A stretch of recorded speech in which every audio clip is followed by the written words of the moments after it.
It's your sister Shy Soul. And so, yesterday, as we all know, the Supreme Court overturned Roe versus Wade. And of course, being a woman, being the mother of women, young women at that, it gave me a lot of pause. And so I posted. And so the first thing I posted was that, according to the Bible, because Roe versus Wade is a biblical issue for right wing conservatives and those who are pro choice. No, pro life. Sorry. For those who are pro life, that Genesis 2:7 tells us that God breathed into man, to Adam, and he became a living soul. So that means that first breath means that you're born, that you have life, that life doesn't necessarily begin at conception. And so I posted that because to me, that's the way it is. And, when a baby takes their first breath, they're living. And of course, people are saying that life begins at conception. But who's to say when conception is? And with some of these states, including the one that I'm currently in, it's going to make it really difficult for a woman to decide to terminate a pregnancy, a woman, or even a couple. Because the one thing that we tend to forget is that sometimes it's not just women making these decisions. They're couples. They're families making these decisions. And if we're going to say the life begins at conception, when is that? Is that after the act of sex? Is that after the act of rape or incest? If they're going to give it the 15-week rule, such as what happened with the Mississippi, which brought it to the Supreme Court, most women don't know that they're pregnant until month 1 or 2. And at that point, it could be 5 to 12 weeks. Wait, no, that's wrong. Either 5 weeks, 6 weeks, or sometimes even 2 months. You know what I'm saying? So we can't really say when conception happens. Is it the act? Or is it once a woman figures out she's missed her menses? It doesn't make sense. So of course, it brought an uproar with Christians, and I do profess Christ. I do consider myself to be a Christian, but I also consider myself to live in reality that, when someone breathes, they're living. We can say that an unborn baby, because I don't want to call it a fetus. I mean, even though that is the medical and scientific term, an unborn baby, we cannot necessarily say, unless they're a doctor, and I'm not a doctor, and maybe some doctors can weigh in, that a baby is actually breathing while they're in the amniotic sac. We do know from ultrasound images that babies swallow.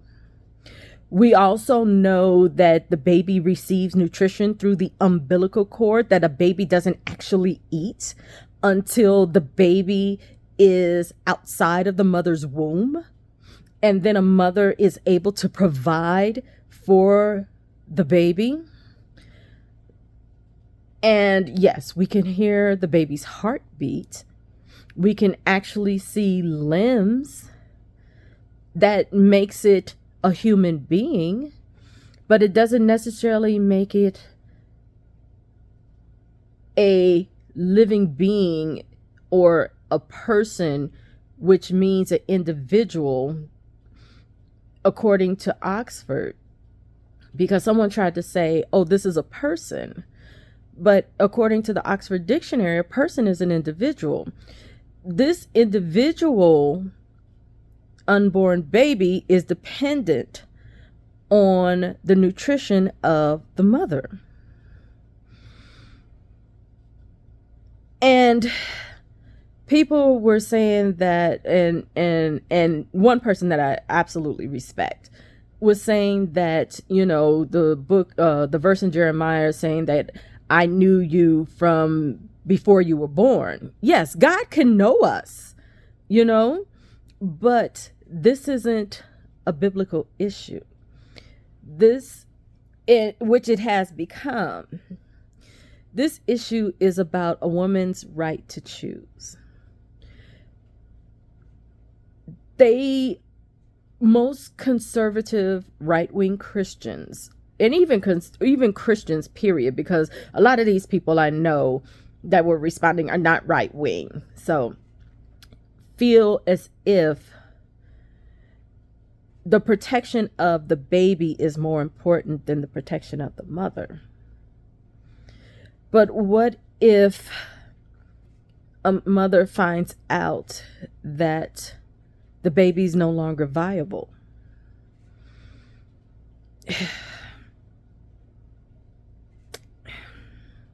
As someone who had to make that decision, that is a really hard decision for a mom to make, or a couple to make, because I didn't make that decision alone.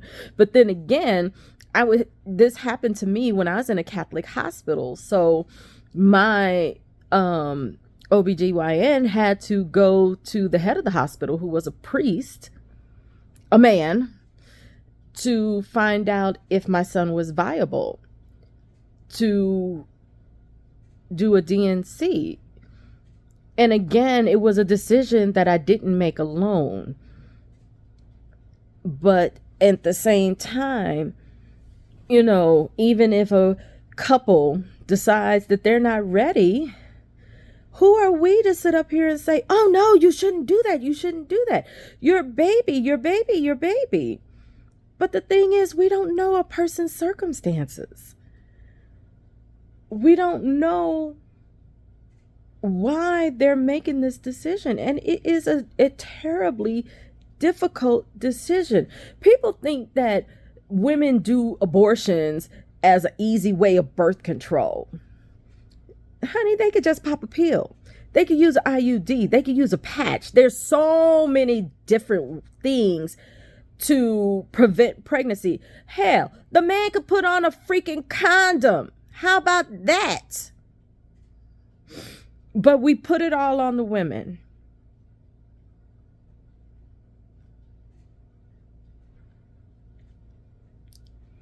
This is not even from a Christian perspective.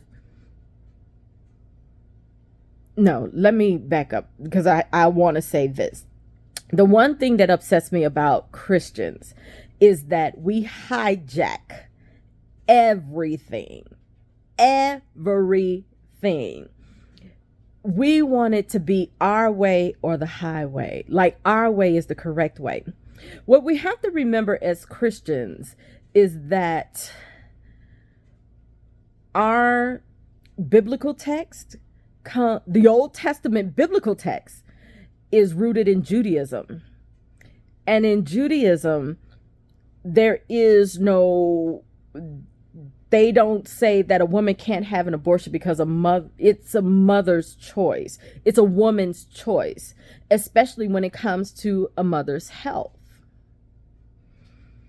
But yet, we want to interpret Old Testament sayings that Jews have been reading for over 5,000 years. This year in the Hebrew calendar is 5782.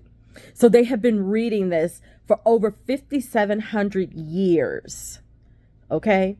And this is the conclusion that they come to. But then when we as Christians get this same text, we decide to interpret it differently. I don't get it. That I don't get. That's why I think that as Christians or as Catholics, that we persecuted the Jews for not converting, for not believing the way we do. And I think as Christians, that's why we still persecute people who don't believe the way that we do, which is not right.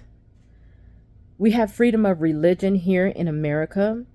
And though the founding fathers who came here came for religious freedom, and a lot of the Constitution and a lot of the laws that were made were based on biblical teachings, they also made it known that government and religion shouldn't mix when it comes to certain things, and the Constitution and laws are one of them.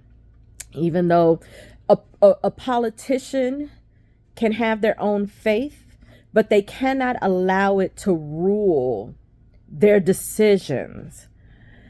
And we have voted in people who have allowed their faith to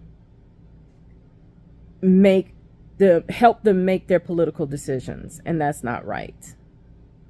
It's not right at all. And in the end, bottom line, even out of coming away from the Bible, there was this documentary that was based in Mississippi, and it talked about how there were young women, because this affects the disenfranchised, which are usually Black and brown women, those who are poor. Because just don't think that it affects Black and brown women. It also affects those that don't even look like us, because they're disenfranchised too. Some of them don't have money. They live in rural and urban areas, and they're poor just like us. But this documentary talked about how Christians were targeting this one specific clinic, and a mother decided to keep her baby, but she couldn't afford it. Then she got on assistance, and then it became a problem. So that's the issue that I have with right-wing conservatives or Christians, period, who are pro-choice, because you have to be pro-choice from conception to death. Because if you are encouraging these women when they walk to these clinics to keep their baby, and then they want to get on assistance, and then you have a problem with that. You have a problem with that. I have a problem with you, because that's not right. Some people have said, well, put the baby up for adoption. Okay. Yes, put the baby up for adoption. Then a mother has to go through all of the changes that the unborn baby puts her body through. Morning sickness, swelling of the feet and hands, possibly pregnancy hypertension. Her body is going through the changes of carrying a baby to full term. And then once the baby's born, then she has to deal with the after effects. Her breasts have probably produced milk. She probably will experience some postpartum after effects, and who's to say that a woman really wants to go through that? Thank God, even after I lost my son, I had a rainbow baby, and beautiful and healthy, but she put me through to where I was on bed rest the last 2 months of my pregnancy. When I had my second child, from the time I found out that I was pregnant with her, at 2 months, I was already showing because my fibroids decided to grow with my baby. And I was in and out of the hospital every month until she came. And the last 2 months, I got pregnancy hypertension again, and I was on bed rest. So every pregnancy, just like every child, is different. A woman doesn't know what she's going to go through. And for a woman to go through all of this to give the baby up for adoption, just, you know,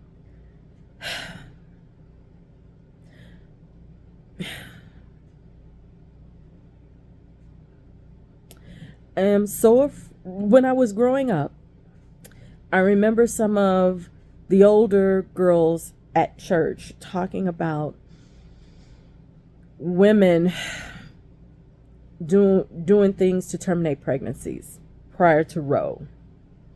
Now, how they knew this, I don't know, because this was in the early 80s. No, that was the late 70s, because I graduated from grammar school in 83. It was the late 70s, and I remember them talking about women throwing themselves down the stairs, drinking these concoctions that killed them, women using coat hangers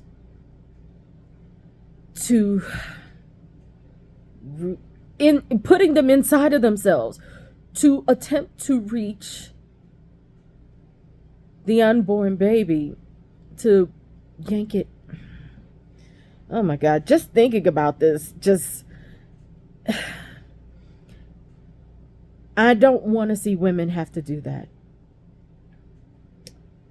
I don't want women to harm themselves. I don't want them to be criminalized for making a decision of what's right for them and their family. I don't want to see that. And that's what could possibly happen, you know, in states like where I live.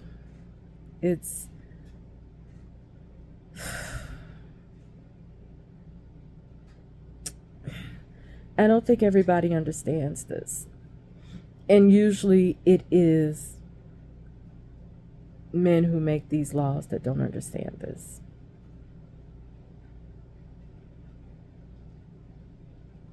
I'm just afraid for women because somebody's going to get hurt. And I don't want to see that. I don't want to see that.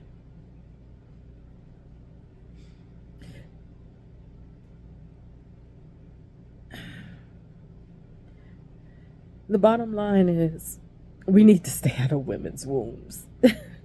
Really, I'm going to say it. We need to stay out of their pussies.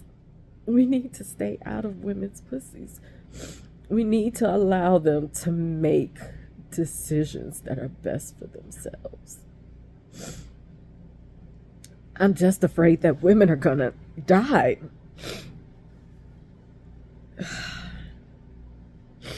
I'm afraid that women are going to die. And young women or women are going to be criminalized and taken to jail. And what about the man? You know, I think some of these laws are really crazy because some of them